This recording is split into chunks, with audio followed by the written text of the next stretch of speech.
Kumar. Election rules எல்லாம் தெரியுமில்ல? அவருக்கு ரூல்ஸ் தெரிஞ்சினால தான் இந்த எலெக்ஷனே.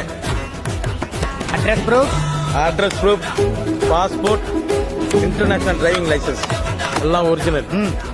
Birth certificate, birth certificate, community certificate, native certificate, income tax certificate, PAN card, PAN card, Aadhaar card, credit card, voter ID. Post card copy தெரிஞ்சா எடுத்துன்னு வந்துக்கிறேன். ஃப்ரீயா இருக்கும்போது உங்க சொந்த லெட்டர் எழுதி கொடுங்க. ஆதார் கார்டுல இருக்கிற முகத்தை பார்த்தா உங்க மாதிரி தெரியலையே. என்ன மாதிரி ஆதார் கார்டுல இருக்கணுமா இல்ல ஆதார் கார்டுல மாதிரி நான் இருக்கணுமா? உங்க முகம் மாதிரி ஆதார் கார்டுல இருக்கணும், அந்த மாதிரி இல்ல. அப்ப தப்பு யாரோடது? அது அந்த டிபார்ட்மெண்ட் தப்பு. எல்லா டீட்டெயில்ஸும் பக்காவா இருக்கு. நான் அந்த பக்கம் போனதும் அப்ளிகேஷன்ல ஸ்பெல்லிங் தப்பு, சின்னரா போடுற இடத்துல பெரியரா போட்டிருக்கேன் அப்படிலாம் சொல்லி என்னை ரிஜெக்ட் பண்ணணும்னு நினைச்சா உங்க மொத்த பேரையும் டெல்லி கோர்ட்ல சூ பண்ணலாம்.